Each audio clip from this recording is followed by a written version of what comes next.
Good morning, everybody. As you can see, the sprinkler project is moving right along. So this is a day and a half's worth of work for the crew. We got the entire, I'd call it the entire structure built. Now they'll start lifting each tower to add the A-frame coming down, the axle, and then the tires. Nozzles are going on. This thing is moving quickly. We've got this going on. I gotta get started on the pond again. Hopefully the ground is thawed enough. Lots going on, but fortunately for you guys, this cold spell threw my entire schedule of videos all out of whack in what I was planning on doing. So because I don't have another video for you right now, what we're gonna do is we're gonna go back in time to January. I had made a video, hadn't published it yet. Seems like a good day to me to publish it. So with that, let's throw it back in time a ways. Afternoon, everybody. So this afternoon, gonna work on filling in some sprinkler tracks. First, gotta get the loader warming up. Alrighty, got the 924G with the rock bucket. First thing's checking the oil.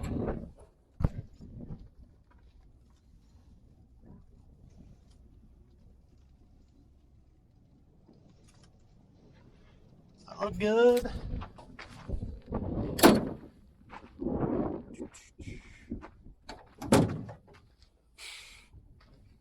Antifreeze looks good. Alright, let's get this thing warming up.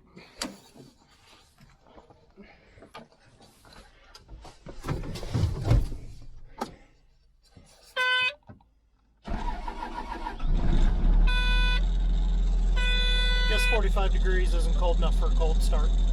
Alright, let's go get the tractor warming up. Hey guys, so slight change of plan. Gotta go load a hay truck. Kenny and Hector went to go do a custom hay grinding job, and the hay truck just showed up. So I'm gonna run, I think it's about 5 miles up to that shed where he was headed. Go get him loaded, and then we'll get working on the sand.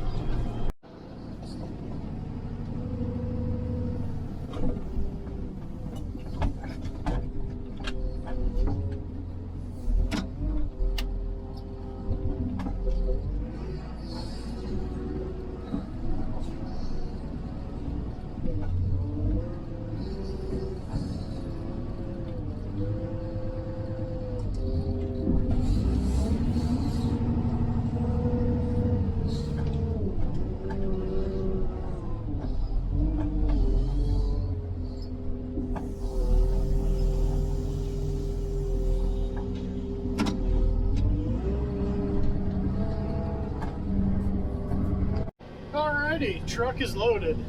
Now let's go start the tractor so we can warm up.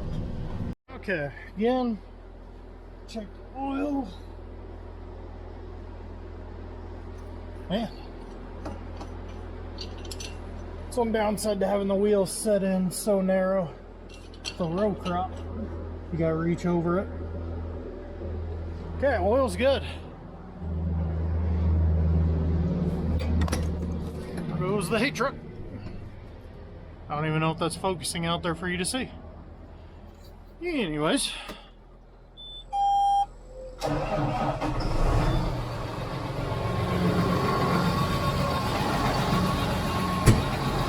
know what you're thinking.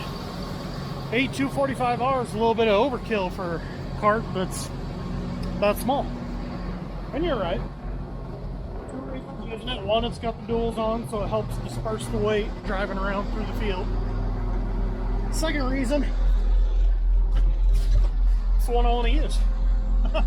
That's kind of my favorite tractor. Alright.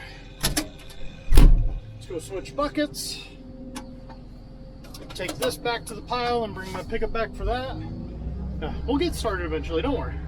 So I probably ought to explain what exactly we're doing and how we're doing it and stuff like that.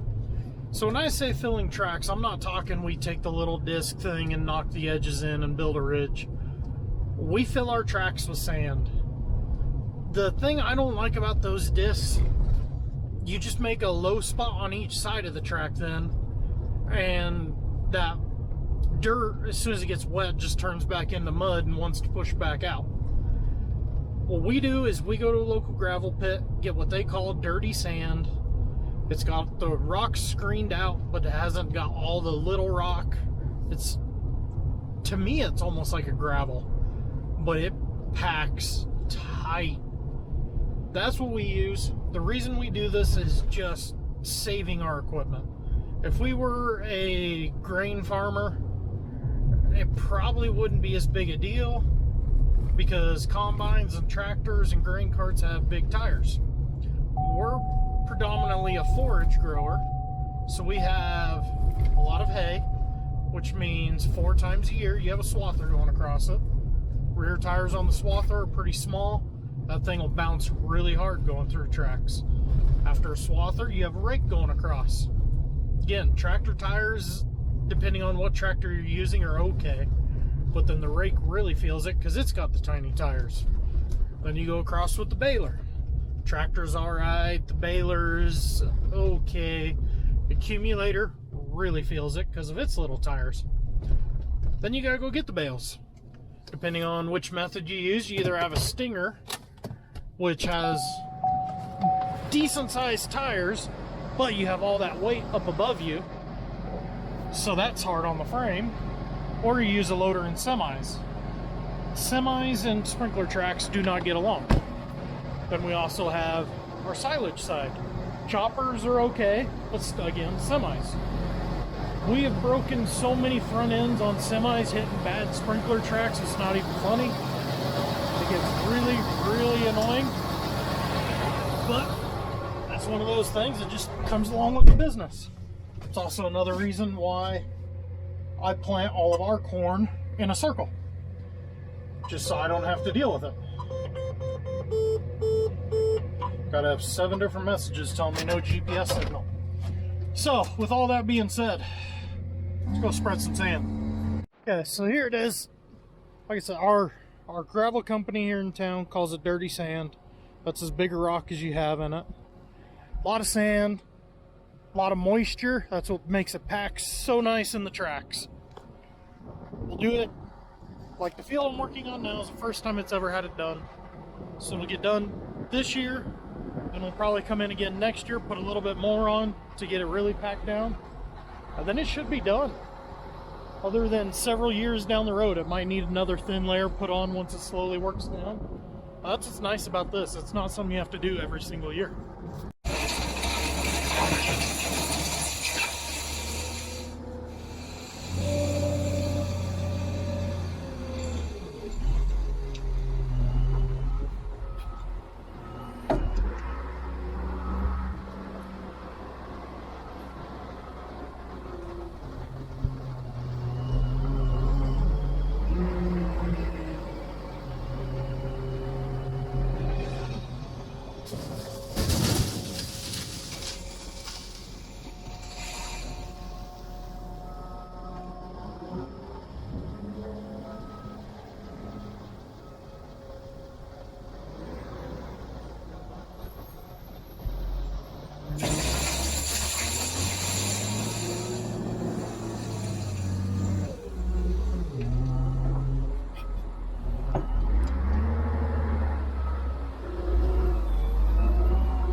I know what you're thinking. Man, that's not very full. But if you look right there, max load, 28,000 pounds. That's going to be well over 20,000 pounds. If you notice all the scabs we've welded on, that hitch isn't made for taking that sort of weight very far. And because of the way this sprinkler is, I got to do the 1/4 mile to the pivot and then 1/4 mile up to the top of the hill to get where I'm going. So let's go get this spread.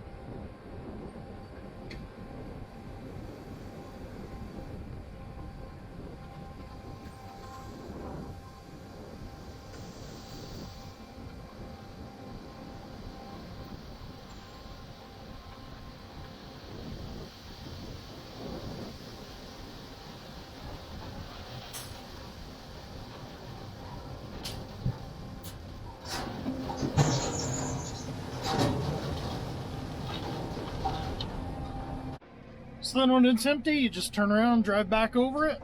That packs it down. Then as you work your way around the sprinkler, it'll just get tighter and tighter. Now, I don't know if I already mentioned this part. We only do this on established hay fields. Wheat fields like the one in front of me, we don't do it because we don't want to be driving around out there and killing wheat. I'm doing this little bit in here, so that way it's smoother when we chop this in the spring. Corn ground, feed ground, the ends are destined anyways, so it wouldn't really work that great to do. So we just do established hay fields. Like I said, you do it 2 years and then you're done. For, I don't know, I think we had some we finally redid, so about 4 or 5 years. And then when you come back, one load will do almost a 1/4 of the way around the circle, just because it doesn't take that much. So you can see that packing in there tight. With that being said, I think that kind of covers all this. This is a pretty boring, monotonous job, so I'm not going to waste your time going back and forth with you guys all day. So make sure to give video a thumbs up, subscribe to the channel. See you guys in the next video. Psych! You guys just thought that was the end of the video. So I wanted to wrap it up real quick by showing you this. So I've spent the afternoon working on the pond. We're getting there.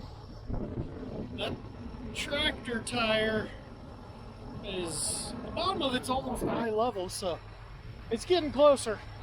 But I got one more clip. I want to show you guys the pivot before we wrap up this video. I wanted to show you this before we wrapped it up. The pivot is standing. They are done until we're ready for the pipeline. We're not ready for the pipeline until the pond is done.